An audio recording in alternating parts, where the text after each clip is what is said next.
sobre economia, tá? Essas coisas são do Paulo, né? Política e tal, né? Já vai começar. Deixa eu ver aqui, para mim gravar.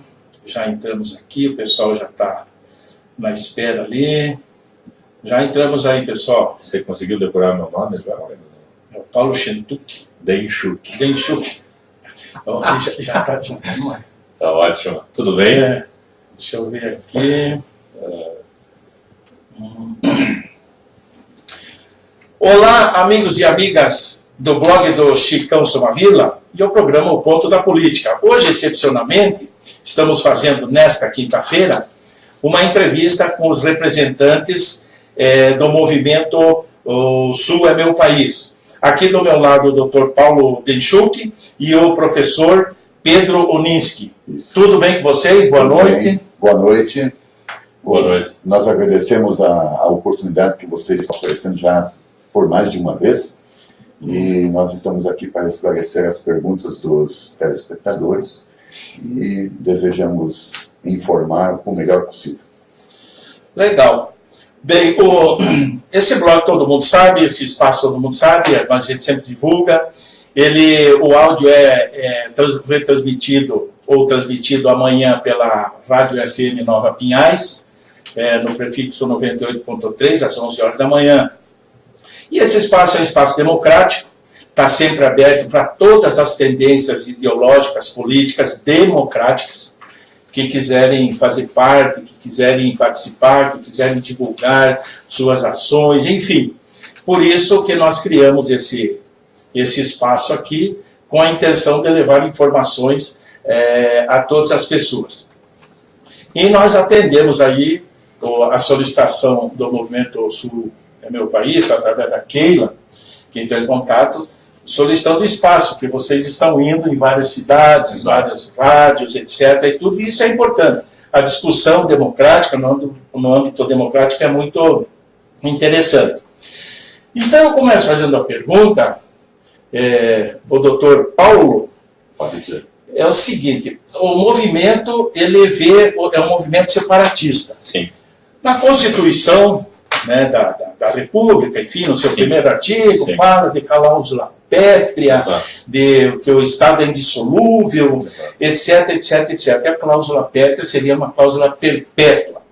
Ela pode ser revogada? Quais os instrumentos que teriam que ser usados para revogar essa cláusula pétrea para atender às intenções, aspirações do Movimento Sul é Meu País? Isso daí, na realidade, é um pouco de mitologia. Porque o que se considera a cláusula pétrea é o que está no artigo 60. Uhum. E o artigo 60 não trata de secessão. O que trata de secessão seria o artigo 1º. Né? Então, de fato, o artigo 1º não é uma cláusula pétrea. Isso para começar a questão. O que se questiona, eventualmente, se seria constitucional ou ilegal a secessão, certo? Eu acho que essa que é a questão, digamos, central e fundamental. Uhum. E a pergunta que você deve fazer, aí há várias abordagens, mas eu creio que a primeira pergunta a ser formulada nesse aspecto é: de onde provém o poder? O poder ele provém da Constituição, o poder provém do Estado, ou o poder provém da população, do povo? Se o poder emana do povo, e o povo decide quer ou secessionar, você não pode dizer que isso é ilegal, porque isso é um pressuposto do fundamento do Estado de Direito instalado no Brasil. Perfeito. Correto? Então, é ilegal, de fato, dizer que a secessão seria inconstitucional. É ilegal considerar a secessão inconstitucional. Isso apenas para começar a discussão.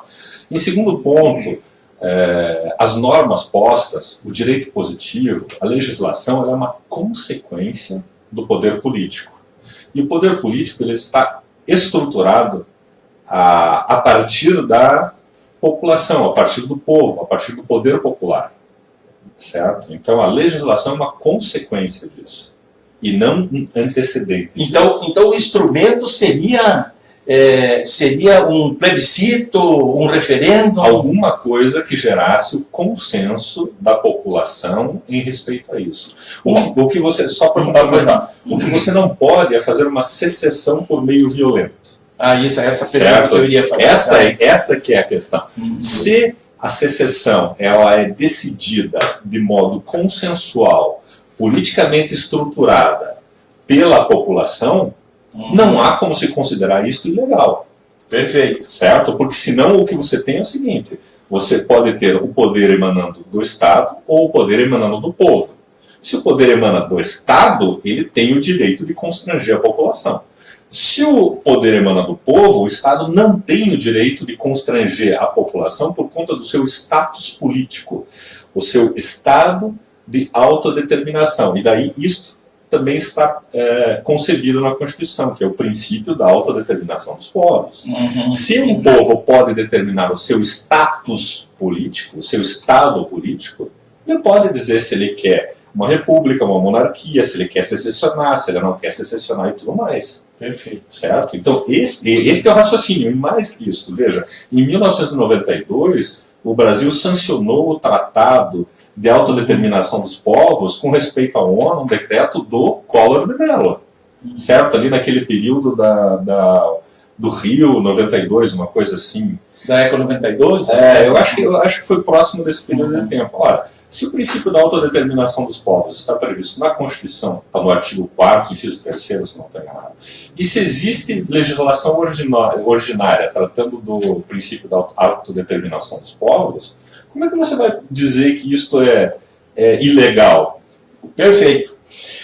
Deixa eu dar uma passada aqui em quem está nos acompanhando, nos internautas, é Maria Helena de Somavila, o Romer Motinha, cientista político, Fábio Cristiano, que inclusive é meu parceiro de programa aqui, que você já foi entrevistado quando nós tínhamos um programa na Rádio FM Nova Pinhais, né, Pedro? E ele não pôde vir, que ele tinha um compromisso, né? Mas está aí no Facebook, está lá na faculdade, dando O Arildo Fraga, um grande abraço para o Arildo. José Arildo também. José Arildo, boa noite, Chicão. Parabéns pelo programa. José Arildo aqui é uma pessoa muito bacana. Foi um dos caras que idealizaram e que pensaram na estruturação e na montagem da Guarda Municipal aqui do município. Tem mais ali, quem mais? O Sidney de Oliveira. Sidney da Silva, perdão. O David Schittini também. Wesley Lopes, separar o Sul não vai dissolver o Brasil, ele só será um novo mapa sem o Sul, diz o Wesley. O Brasil existirá, porém sem os 3 estados do Sul. Samuel Marques Gomes, parabéns pelo programa, eu pessoalmente vejo que é impossível uma secessão pacífica, pois a desobediência civil não é suficiente para, em último caso, viabilizar uma sonegação contra Brasília. Esse sistema é vinculado com o sistema bancário que sustenta e é inerente ao estamento burocrático. O que vocês têm a comentar sobre isso? Eu acredito que a partir do momento que você tem uma vontade do povo em grande número e uma via plebiscitária, eu acredito que não há por que abolir uma secessão. Não tem como, né? As outras questões econômicas tal, elas se ajustam. Aliás, que tipo de situação econômica nós estamos vivendo hoje? É uma dilapidação do indivíduo, né? O indivíduo está sobrecarregado de impostos e tudo mais, né? E não está tendo retorno. Então, eu acredito que o indivíduo o cidadão não quer viver dentro de um país desse. E aí a secessão acontece, né? Isso não há dúvida. Eu só queria responder. Pois não. Que houve a colocação ali da violência. Veja, a questão da secessão, eu não acho que seja necessária a violência. Certo? Eu acho que se a gente tiver um movimento democrático consensual, a gente obtém isso de forma pacífica. As últimas secessões que ocorreram no mundo, pouquíssimas delas, que eu saiba, acho que 2 delas apenas foram violentas, as outras todas foram pacíficas. Houve um rapaz que fez um comentário ali que eu acho que ele está totalmente perfeito no comentário dele, e aliás, isto é uma das coisas que eu sempre digo. Um dos argumentos, ele disse, o Brasil não vai se dissolver, e ele tem razão. Porque nós não estamos pleiteando a dissolução do Brasil, nós estamos pleiteando... É o Wesley Lopes aqui. É o nosso Wesley. Esse daí é um dos comentários que eu sempre faço, ou seja, nós não estamos dissolvendo o Brasil nem a federação, nós estamos tirando uma parte do seu território e uma parte do seu povo. Então, essa também é uma das muitas reflexões que a gente tem. No mais, o Samuel, o comentário que ele fez, fora essa parte que ele disse que não é possível uma secessão pacífica, eu acho que é plenamente factível, nós realmente temos um problema aí de natureza econômica que eu acho que a gente deve... Eu estava discutindo isso em reunião hoje até, como isto ocorreria no aspecto econômico. Nós estamos vivendo aí a criação das criptomoedas.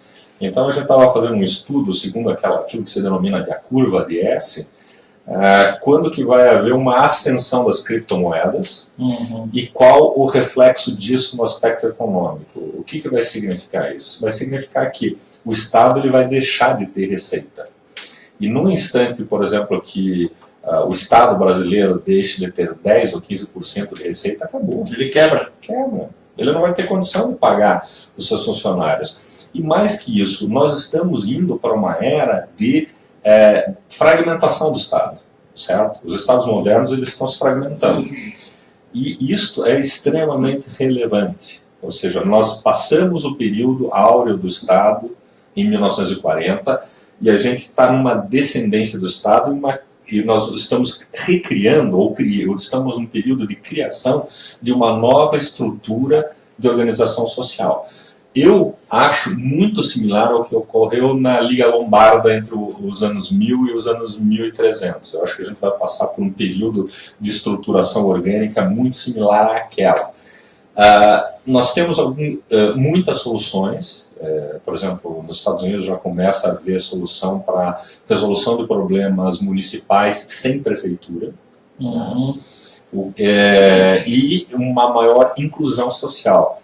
Nós temos problemas de estamento burocrático que são muito sérios, então as pessoas que estão em Brasília não representam os nossos interesses. Nós temos uma crise de representação muito forte. Inclusive nos municípios, nos estados, e no mundo inteiro. Nas 3 esferas. E no mundo inteiro, não é só aqui. Então você tem esse tipo de problema na França, você tem esse tipo de problema na Inglaterra, ainda que de modo bem menor. Você tem esse tipo de problema na Alemanha, na Itália. A Merkel extremamente criticada. Então esse problema da Argentina. Da representatividade é um problema muito grave que a gente está vivendo hoje. Então, o que acontece? Esse pessoal que trabalha para o Estado não trabalha mais para a população. No mundo inteiro, não é só aqui. Aí você pega o que acontece nos Estados Unidos, que eu acompanho bastante, é a política americana, você vê o FBI trabalhando contra, e você não sabe direito o que eles estão fazendo, a CIA e tal. Ou seja, esses corpos orgânicos, eles têm suas vontades próprias, independente dos demais, e causam um profundo dano na sociedade. Então, esse tipo de coisa é extremamente complicada. Nós não temos como solucionar isso. Por isso que, se nós tivermos, por exemplo, a Suíça é um belo exemplo de como ela soluciona bem isso daí, os referendos diretos, com poucos políticos, né, que é basicamente o que a gente quer. E a classe política na Suíça, ela vive como um cidadão comum, não como um superstar aqui. O nosso objetivo é exatamente esse. Principalmente. A fragmentação, a eliminação de privilégios. Sabe? Isso é essencial. Eliminação de foro privilegiado, eliminação de bolsas famílias, de bolsa... auxílio moradia. Auxílio moradia, não. Certo? Isso é um absurdo. O que eu sempre digo, como é que se justifica o Ministério Público fazer um processo, cuidar de um processo, buscar a eliminação da corrupção e receber auxílio moradia? Essa coisa que não tem nem... Como é que se justifica uma coisa dessa? Aqui eu tinha preparado algumas perguntas. Por exemplo, o liberalismo clássico ou tradicional tem como principal característica a liberdade do indivíduo e a redução ou limitação do Estado na economia. O mercado regula a vida do país. Como que vocês avaliam isso? O mercado regulando. Mas antes, eu gostaria de ler aqui mais aqui o Celso Bindley entrou. O Wesley Lopes, será uma atualização para as aulas de História e Geografia. O Romer Motinha fala lá. Bacana o tema do programa. Podem pegar 2 exemplos contrários para explicar para as pessoas a Tchecoslováquia, bom exemplo, e a Iugoslávia, exemplo ruim. Isso seria, depois do Samuel Marques, a gente lê depois ali. Mas e sobre o liberalismo clássico, como que você avalia? O Estado regula? Como que você dá isso? O problema do Estado regular é que ele tem uma capacidade de regulatória muito baixa, né?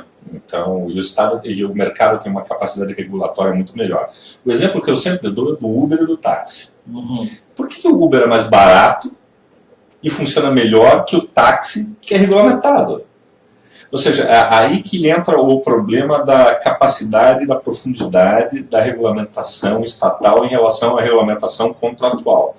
Você tem, e é isso que acabou se perdendo ao longo da história, especialmente ali a partir de 1750 para cá, que daí foi criado o direito administrativo, tributário, todo esse direito, digamos, de natureza mais estatal, se perdeu esse sentido da característica contratual, das pessoas colaborando umas com as outras, certo? Para fazer com que a sociedade funcione.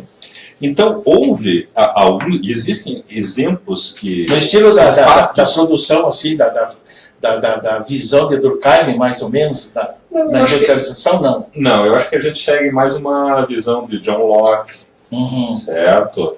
Uma visão do Mises, uma visão do Rothbard, uma visão do Hans Hermann Hoppe. E não entraria aí, por exemplo, uma visão hobbesiana em o Estado regular tudo, aonde pode a força daquele do mais poderoso, do mais aquinhoado, se sobrepor àqueles menos favorecidos? Há um perigo? Isso acontece quando a regulação é estatal. Então você tem isso como exemplo. No estado de natureza, por exemplo. Pois é, mas o Hobbes estava errado em relação a isso. Aí, um exemplo, absolutamente, porque você não consegue localizar na história o que o Hobbes falava e o que o Rousseau falava no âmbito do estado da natureza estava errado.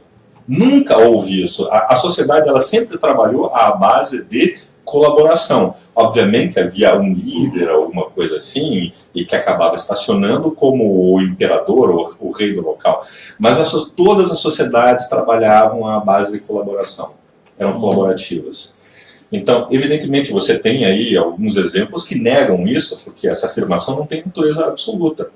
Mas o ser humano, por natureza, colabora um com o outro. Então, o ser humano ele tem natureza gregária. Podemos rasgar, então, os livros de Hobbes e Rousseau nesse sentido? Não.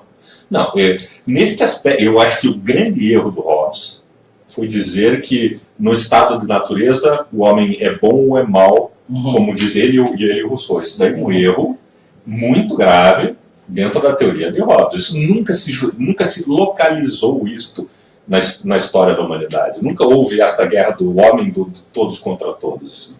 Simplesmente não existiu. É uma teorização. Entendo que o Hobbes foi um grande teórico, mas naquele período de tempo, lá entre 1600 e 1640, ele não tinha uma pesquisa sociológica para te dizer isso daí. Tá, ok. Então vamos para frente. O Samuel Marques, muito obrigado pela resposta. Eu espero mesmo que um mundo descentralizado aconteça. A questão é que são os bancos internacionais e os bancos centrais que fazem resistência a isso. Os impostos e dívidas públicas geram juros de suas usuras. As criptomoedas citadas podem menos ser uma esperança. Olha aí, até a Venezuela está... Você vê, até a Venezuela está adotando, né? Aí o Wesley ainda fala mais que a tecnologia substitui a burocracia, pode muito bem ser administrada por software, é controlada por app de dispositivos, aplicativos, móveis, repasse para administração privada, o que é público, o controle pela tecnologia, etc. E tal. E tem mais aqui, gente participando aqui, vamos ver. Por enquanto é isso aí. Bastante coisa. Esse negócio da criptomoeda é uma coisa extremamente relevante, porque, veja... É uma fuga que até o Maduro está achando para sair da pressão econômica que os Estados Unidos está colocando, né? Ao menos tem ser vinculado isso aí. Né? Mas olha só que coisa interessante, a criptomoeda não tem inflação. Exatamente. Veja, essas são uma das coisas fantásticas, né? Não pode servir para lavagem de dinheiro. Certo, lógico, mas tudo serve para lavagem de dinheiro. Isso aí. Dólar também, né? Mas no caso ela facilita mais ou não? Não, se for Bitcoin, não. Porque ele é uma criptografia aberta. Agora, existem criptomoedas que têm criptografia fechada, então você não sabe quais são as pessoas que estão vendendo e nem quais são as pessoas que estão comprando. Uma pergunta aqui, ó. Pedro pode responder, vocês fiquem à vontade. Eu faço a pergunta, não sei se falar. É ao vivo, não esquenta a cabeça, que falhas a gente comete mesmo, etc. E tal. O separativo territorial e econômico pressupõe, obviamente, a desconstrução do Estado. Sim, né? sim. Quais os benefícios concretos para ambas as partes? No caso, uma separação do Estado brasileiro, quais os benefícios para ambas as partes, para o Sul e para o restante separado? Eu acredito que quem move uma separação beneficia-se dela. Até hoje nenhum país voltou atrás dizendo, olha, nós nos arrependemos e nós vamos voltar ao que nós éramos, né? O Brasil, apesar de não estar tão bem, não voltou para Portugal, não pede para voltar novamente para Portugal. Eu acho que de imediato, quem sai ganhando é o cidadão. E quando o Brasil, os portugueses quiseram pegar o Brasil de volta, quando o João saiu fora, foi embora, ninguém quis, fizeram até uns movimentos aqui no Brasil, uns movimentos para que eu ficasse por aqui mesmo, as coisas, não era isso? O Uruguai, a mesma coisa, o Uruguai separou-se do Brasil, não quer voltar mais, né? E assim não quer dizer que todos os países sejam lá mil maravilhas, 100%, mas estão bem melhores, porque um estado com um território menor é bem mais tranquilo para administrar.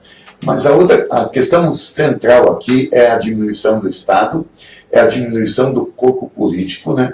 Você imagina que você extingue os cargos políticos de senador, de presidente da República, inclusive, com um aparato enorme, porque hoje não cabe mais o cidadão sustentar um aparato desse tamanho, gigantesco, né? E ainda não só sustentar a presidência, mas é sustentar também os ex-presidentes. E os penduricalhos. E os penduricalhos, que o pessoal não se aposenta.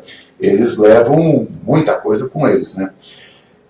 Você elimina Senado, você elimina deputado federal, você elimina deputado estadual, e aí você elimina também o vereador, porque o vereador daí vai receber ou um jeton, ou nem vai receber. Ou é uma população que cuida da administração, pois é isso que eu ia fazer, como é na Suíça. Para você aproveitar, desculpe, na tua resposta, qual seria a solução? O que substituiria esse aparato que temos hoje, esse estamento que temos hoje? Você tem no município, você tem a autoridade do prefeito, ou talvez apenas do administrador, que não é uma autoridade, que a autoridade é o povo. Seria eleito pelo voto? Não, veja, você pode contratar um administrador. Você contrata um administrador e o povo vai dizer se ele está bem ou não está bem. Se não está bem, você substitui. Como você substitui um funcionário da empresa? Mesma coisa. E como se daria essa contratação? Através do melhor currículo que você contrata numa empresa privada. O município precisa funcionar como uma empresa privada. Ele não pode ser tudo público. O funcionário não pode ter estabilidade. Eu tenho estabilidade, os meus amigos têm estabilidade, eu conheço de perto essa questão. Isso gera um certo conforto, e a gente sempre está afim do conforto, a gente sempre está pró-conforto. O ser humano. O ser humano em geral, né? Veja, o político é despesa. Você tem lá saúde, educação, segurança, são investimentos. Porque se você nutre bem uma criança e dá a ela educação, vai ser um bom indivíduo no futuro. E com isso, a população ganha, todos ganham. Agora, o político não. O político, ele ganha um super salário, ele elabora as leis para ele, e daqui a pouco ele começa a inchar o Estado. E o Estado começa a inchar, e olha, chegamos hoje no Brasil no estado que está. Veja, nós gastamos quase 500 bilhões de reais apenas para pagar funcionário. E o Estado tem um custo enorme, e o cidadão hoje em dia, o cidadão atual, contemporâneo, não está mais a fim de gastar tanto. Uma pergunta para ambos aí, eu acho que está mais na sua análise aí. E como que ficaria o atendimento, por exemplo, à saúde, aos professores, aqueles serviços tão necessários que o Estado, na situação que estamos, que vivemos, ele faz, ele presta. Por exemplo, num Detran, qualquer outra autarquia, não digo, mas qualquer outro órgão público, como que daria esse? Seria tudo contratado também, terceirizado? Tem coisas que são muito simples. Então o Detran ele pode ser extinto. Imediatamente. Porque você pode fazer o registro do teu automóvel no site e se transfere para outra pessoa no site. Como você tem o domínio da internet. Você não compra domínio da internet, não vende. Por que você não pode fazer isso com imóveis e com automóveis? Certo? Então você não precisa nem de registros imobiliários, você não precisa do Detran. Isso tudo pode ser consultado imediatamente, se for necessário, pode haver um bloqueio se necessário.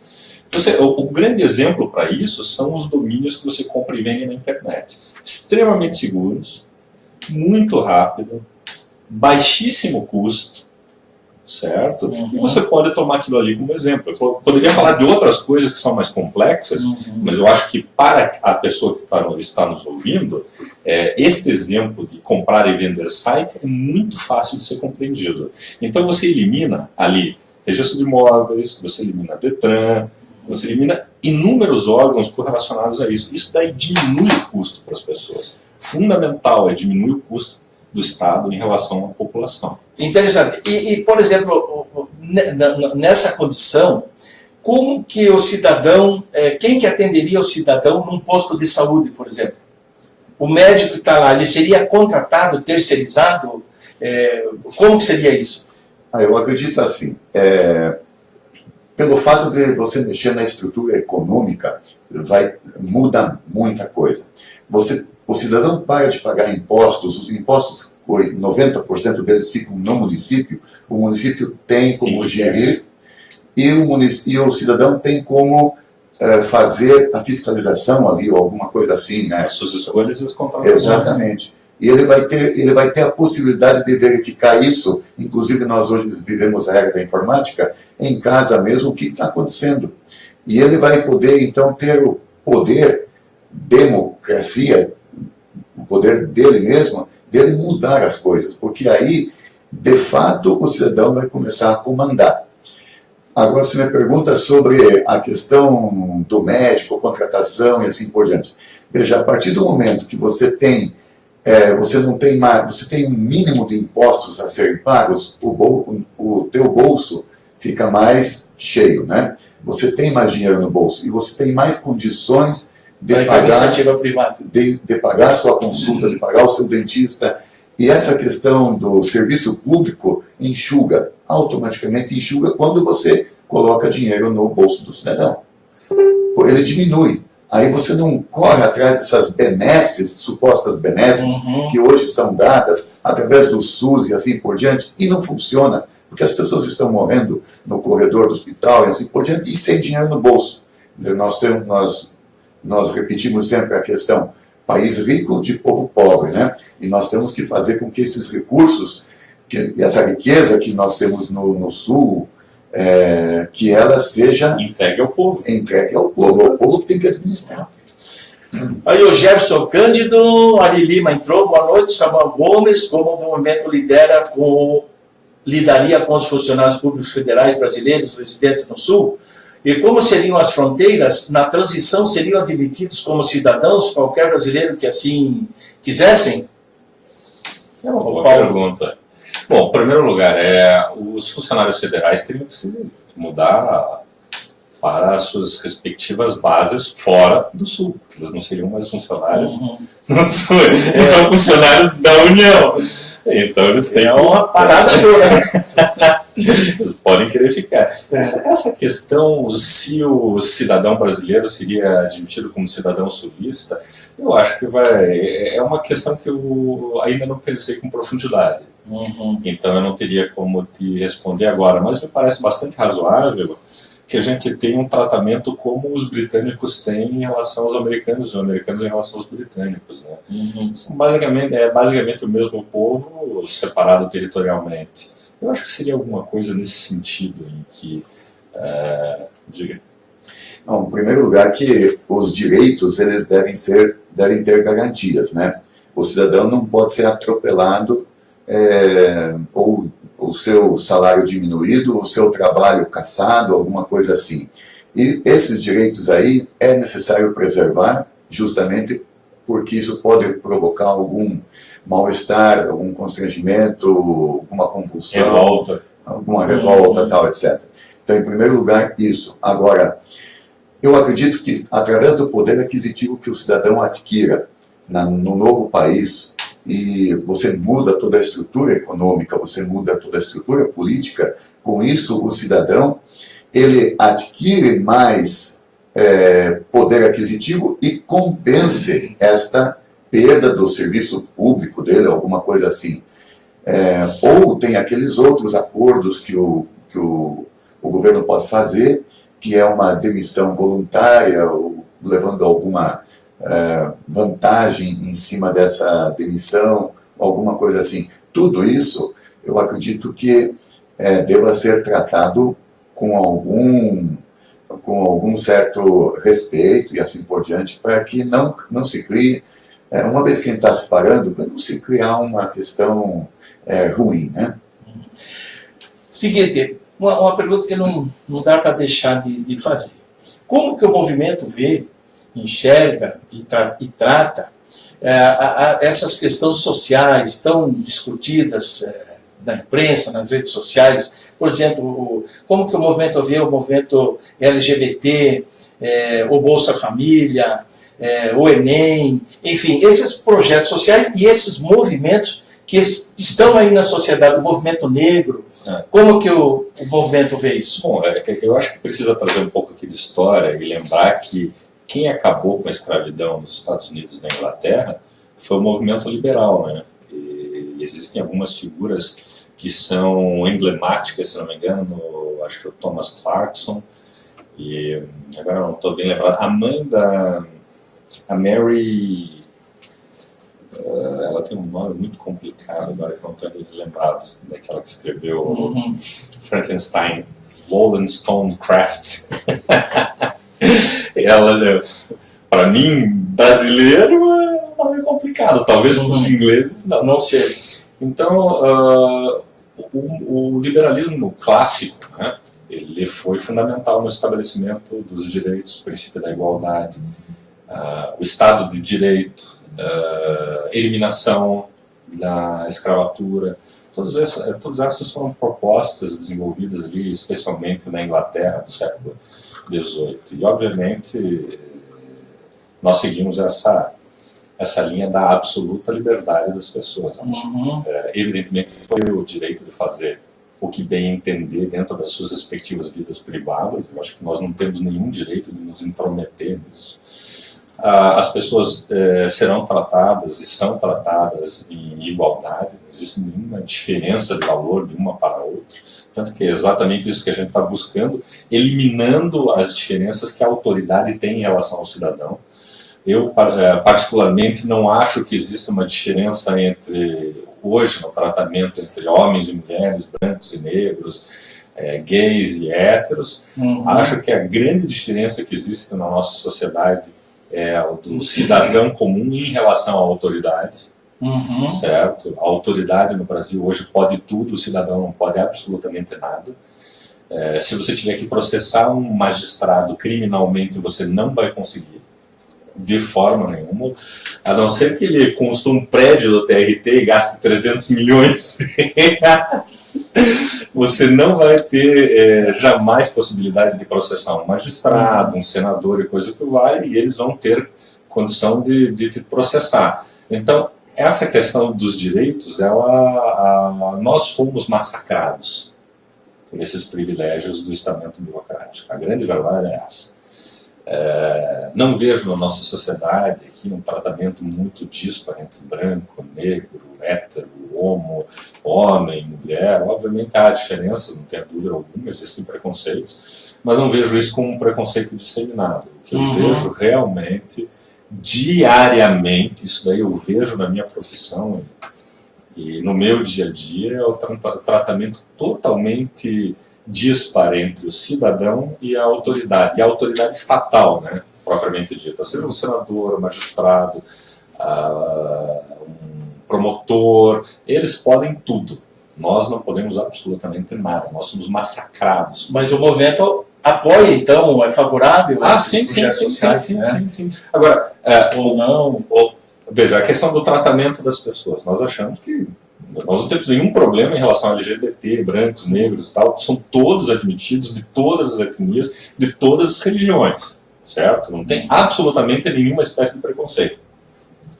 Com respeito aos programas sociais, eu acho que Enem e tudo mais, quanto mais privado você tiver isto, menor o custo de administração. Eu acho que nós temos de ter uma teia de proteção àquela pessoa pobre, certo? Uma teia de proteção ao miserável, a determinadas pessoas, por exemplo, uma criança que perdeu o pai, perdeu a família, precisa ser tratada e cuidada, obviamente ela precisa de apoio. Existem algumas pessoas que precisam ser cuidadas, eu não tenho dúvida alguma. Agora, nós vamos trabalhar para ter uma sociedade rica. Tendo uma sociedade rica, você tem uma menor dependência do Estado, certo? Perfeito. Daí precisa de menos programas sociais, e eles têm que ser estabelecidos à base da necessidade da sociedade, né? Isso daí é uma coisa que tem que ser aferido ali no dia a dia. O mote principal, o objetivo principal do movimento é a questão econômica mesmo. Ou não. Mas a questão econômica me parece, né, posso estar errado, me parece que ela prevalece nos ideais do movimento, porque quando vocês dizem assim, não, que se o Estado tiver, eliminar o Estado, as pessoas ganharem bem, em outras palavras, as pessoas tiverem seu emprego, etc. Então é a questão mais econômica mesmo para melhorar a vida. Depende das pessoas, tem gente por exemplo, tem gente que é gaúcha, que tem uma idolatria pela cultura gaúcha. Para eles é uma questão cultural, eles querem se livrar de Brasília. Depende da leitura que você faz. Desde a guerra do Farroupilha, né? Desde a Revolução Farroupilha. Agora, o que é fundamental? É que o aspecto econômico ele é mais simples de ser compreendido, certo? Porque é uma questão numeral. Se eu colocar um número aqui, é mais fácil das pessoas compreenderem. Se eu entrar num debate cultural, aí cada um vai ter suas escolhas, é uma questão da natureza ética, moral e tal. Então, eu particularmente não entro nesse tipo de debate, porque muitas das vezes ofende as pessoas. Aqui o Henrique Schwingel, sobre as fronteiras, como exemplo, no Canadá, apesar de o primeiro-ministro Justin Trudeau, perdão, que eu não sou bom em inglês, meio ruim no português, possuir uma narrativa progressista de que aceita todo mundo e que o país é aberto a imigrantes. Na prática, as fronteiras são muito bem controladas e o processo migratório, ele fala que não basta apenas ser qualificado, é preciso ser profissional de uma área de alta demanda, etc. E tal. Como que você vê essa fala dele aqui em relação ao Trudeau, Justin Trudeau? Veja, o Justin Trudeau, ele tem sido muito criticado lá no Canadá, né? Extremamente criticado, porque ele é pró a abertura de fronteiras. E por conta desta guerra, sei lá, com o islâmicos, coisa que o vale, que eles estão sofrendo muito lá nos Estados Unidos, ele tem sido muito mal visto.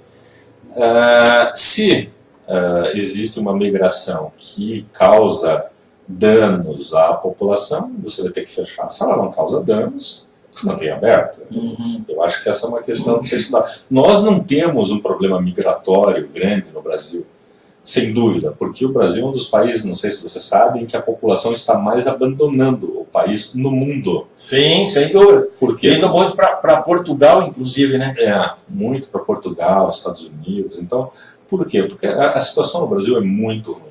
Então, o que a gente vê todo dia? A gente vê todo dia o STF cometendo algum abuso da autoridade no julgamento de algum político e decidindo sempre, normalmente, contra a população. Eu, particularmente, deixei de assistir e ler coisas sobre o STF porque aquilo me incomoda muito. Aí, como é? Uma hora um posicionamento, outra hora outro. Você quer divulgar. De meia hora. É necessário eles promoverem aquelas leituras clássicas lá do caixa-prego, falar com perdão da palavra, sabe? Porque o fulano no ano tal, porque não sei o que. Há necessidade de tudo aquilo? Ou é mais para enfeitar o Pinheirinho de Natal? Para enfeitar, pura e simplesmente enfeitar. E vou te dizer o seguinte, é um discurso de baixo nível, certo? Eu retiro aqui o professor Fachin, porque ele foi meu professor, eu tenho um relacionamento com ele, mas Os demais é lixo puro. Então não tem nenhuma utilidade. Se pudesse extinguir o STF, seria um... Você tira o Fachin porque ele foi teu professor ou porque ele merece ser retirado? Eu acho que as duas coisas. Eu acho que de todos os 11, eu excepcionaria única e exclusivamente o Fachin, que ele tem feito um bom trabalho de bom nível técnico. O resto você pode jogar no lixo. Legal. Um abraço aqui para o Abimael Luiz também, está dando um ok para nós. Pedro, seguinte, quais as ações, nós estamos chegando quase ao final aí do programa, quais as ações que o movimento já fez e que pretende fazer? E se puder dar uma palhinha também a respeito do plebiscito que foi feito, a consulta popular, o que deu, atingiu os objetivos, etc. Se tiver números, lembrar de números, por favor, senão não há necessidade. Nós fizemos uma consulta popular, quer dizer, uma pesquisa, na verdade, deve ser dito pesquisa, porque na intenção sempre foi, de fato, foi uma pesquisa, né? Na qual nós tivemos aí 617 mil votantes e 94% votaram a favor da separação. No caso, votaram favoráveis, né? E aí, no ano passado, nós tivemos uma outra consulta e que nós não obtivemos tanto êxito quanto na de 2016. Isso porque teve vários fatores. Um dos fatores é que nós demos mais ênfase na assinatura da PLIP, que é o projeto de iniciativa popular, para que a gente possa obter um plebiscito oficial. A segunda questão, choveu também, as pessoas se molharam nas filas e tal, então a nossa votação... Foi uma chuva muito forte. Em alguns lugares... Mais ou menos choveu, Então isso atrapalhou um pouco, né? Então não tivemos tanto sucesso. As nossas ações de agora em diante, nós estamos focando a questão política. Eu acredito que como o movimento é um movimento político, né?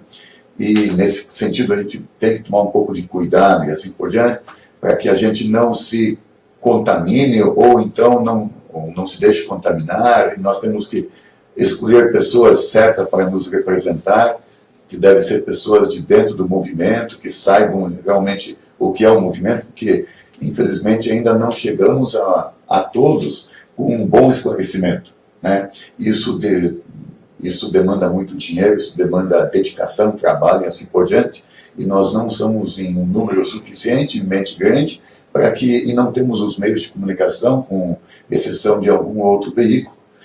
Nós não atingimos ainda, né? Mas nós estamos focando este ano nestas eleições a deputado estadual. Nós queremos apoiar um deputado estadual, um candidato a deputado estadual, e também em 2020 nós queremos atingir o objetivo de lançar alguns candidatos a vereadores e prefeitos. O movimento vai virar um partido político? Não. Então nós apoiamos, ou então mantemos uma reciprocidade com os candidatos da nossa linha de pensamento. Liberal, não neoliberal. Que querem, não. Não existe neoliberal. Não, neoliberais aí, estão aí. Nós queremos extinguir os impostos, diminuir o Estado, fazer com que o dinheiro permaneça nas mãos da população. Isso. Esse é o liberal que o Paulo está se referindo. Então, é nesse sentido, nós queremos dar um salto esse ano na questão política, né? Porque nós entendemos que não há outro meio, né, de você atingir objetivos com mais consistência, né? Nós temos que partir para a questão política porque o movimento é um movimento político, né? Sem dúvida. Eu sei que eu já até recebo algumas críticas dizendo que, olha, você vai juntar um movimento a uns partidos políticos aí que não prestam. Olha, eu não sei qual é o partido hoje que presta. Eu não sei qual é o partido hoje que está imune de toda essa corrupção que existe aí. Eu acredito que não existe. O que nós temos que fazer é cuidar muito para que nós não entremos nessas questões aí, nesse sistema que que é perverso, que é corrupto e assim por diante. Nós temos que mostrar que nós somos um movimento que não comunga com essas coisas, essas práticas. Isso, nós queremos ficar longe disso. Legal. Como uma última pergunta aqui, deixo para um de vocês, para fazer uma análise, se é possível fazer uma análise, claro, não longa, uma análise reduzida e tal, breve, sobre o separatismo no Brasil e na Catalunha. No caso, movimento separatista aqui no Brasil e o movimento separatista na Catalunha. Nós temos a clara noção que a secessão é um processo político natural, certo? Nenhum Estado é estável. Uhum. Então, na Europa, por exemplo, em 1900, havia 10 países, se não me engano. Hoje é quase 60. Existem vários processos de secessão, diversos na Europa. Eu acho que hoje somam algo em torno de 20. Nós achamos que seja bastante natural a secessão, certo? Tanto que antes de Bismarck havia aproximadamente 250 reinos germânicos, certo? E sempre se questiona se não tivesse havido a unificação dos reinos germânicos, se Hitler teria existido. Não teria provavelmente havido nem a Primeira nem a Segunda Guerra Mundial. Então, se o Bismarck consegue aquilo que queria. Que ele construiu o Segundo Reich. O Segundo Reich. Então, o que acontece? Quando não há grandes países continentais com poderes concentrados, não existe possibilidade de dispersão de guerras e destruição das populações em grandes espaços territoriais. As opções de civilidade humana, eles estão calcados ou em países grandes descentralizados, cujos exemplos são Estados Unidos e Canadá, ou pequenos países com estados não intervencionistas, não muito perversos, digamos assim. Coercitivos. Não muito coercitivos. Então são essas as duas possibilidades que nós temos no mundo contemporâneo. Porque a grande questão em relação ao Estado é que o Estado ele é como uma planta carnívora. Você dá de comer num dia, ele vai crescendo, crescendo, crescendo até o dia que ele te engole. Este é o grande problema que a democracia moderna tem que encarar. E como fazer a contenção desse poder? Já se sabe, desde a década de 40, que não era possível fazer a contenção do poder do Estado americano. Então, eu tenho estudos que remetem a isso. O Estado é guloso. E os americanos hoje debatem se eles estão se tornando um Estado totalitário ou não. Há vários estudos nesse sentido. Porque os Estados Unidos eles foram perdendo aquele senso de liberdade que havia nos Founding Fathers, lá de 1750, 60 e 70. Então, o que nós queremos em relação à Catalunha é muito parecido. Nós queremos exatamente aquilo que eles estão fazendo. Eles vão obter o que eles estão querendo? Muito provavelmente. Certo? Muito provavelmente. Porque eles fizeram com o consenso da população. Ali há um desejo muito forte de secessão. Eles têm uma outra linguagem. Então, eles têm essa característica cultural, certo? Que é muito diferente do espanhol. No Brasil nós temos uma mesma língua. Então é uma mesma língua de cima a baixo. Mas os nossos costumes são muito diferentes dos demais, né? E eu falo com os meus amigos nordestinos e eles nos apoiam. Todos os meus amigos nordestinos também estavam com vários deles. Nós temos separação também, né? Nós temos uma liga separatista no Brasil inteiro, que congrega todos os estados, né? Então esse é um outro trabalho que a gente faz. Porque todo mundo quer a descentralização. Essa que é a questão. Então nós poderíamos tranquilamente ter uma confederação, cada estado cuidava dos seus interesses, sabe? As pessoas teriam muito mais liberdade e autonomia. Como é nos Estados Unidos hoje. Mas não está virando um Estado totalitário. Os Estados Unidos eles estão perdendo aquela característica de liberdade que havia antigamente, né? Eu acho que isso daí é uma coisa que você vê.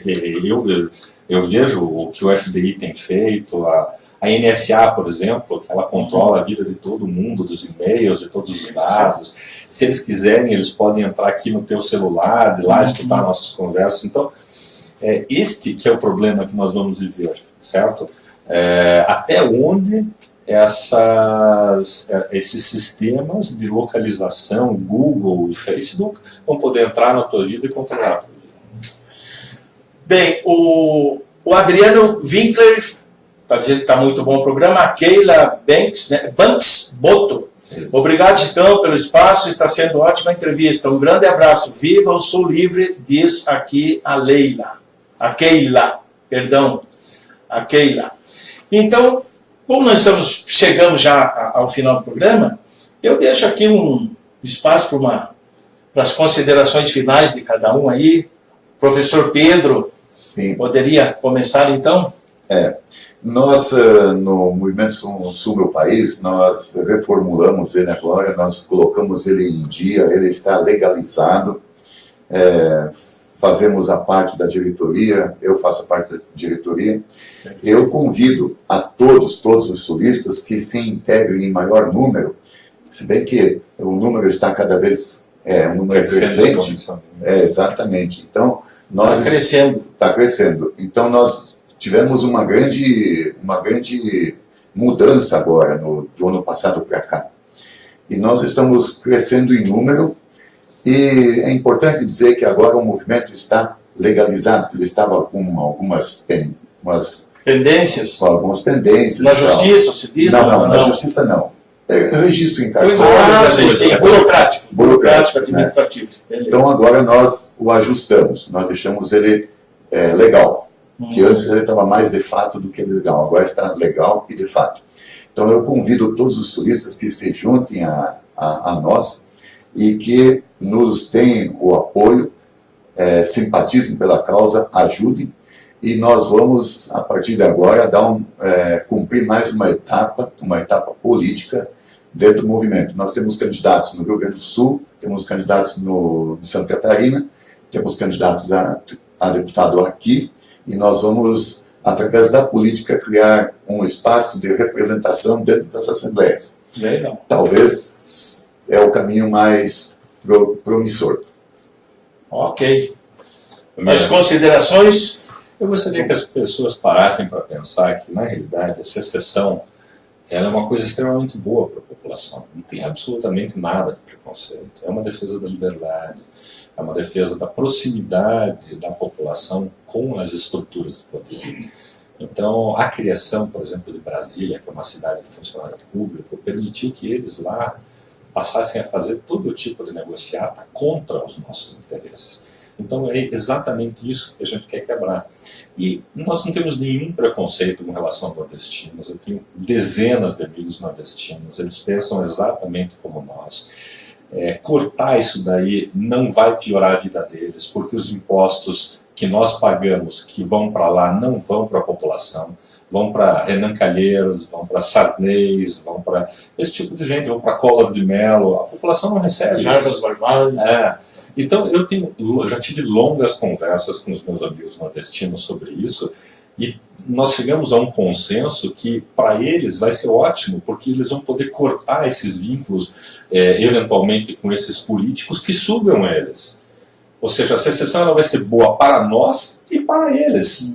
Essa que é a questão, porque o nosso problema fundamental no Brasil, especialmente a partir de Getúlio Vargas, é a centralização do poder no âmbito federal, certo? Se nós tirarmos a carga tributária, por exemplo, e essa centralização do poder, nós teremos muito mais liberdade no dia a dia.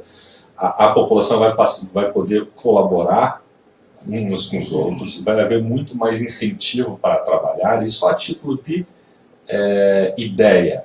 Se você tira o poder central das suas costas, certo? E você passa a pagar menos da metade dos impostos que você paga hoje, os estados e municípios mais que dobrarão a sua capacidade arrecadatória. Ou seja, você paga metade e duplica a arrecadação. Isso para ter uma noção do quão ruim é Brasília para nós, cidadãos. Legal. Então, chegamos ao final do programa. Agradeço a participação do professor Pedro, o advogado Paulo Denchuk, o Pedro Oniscolis. Ela me passou Oniscolis. Legal, então.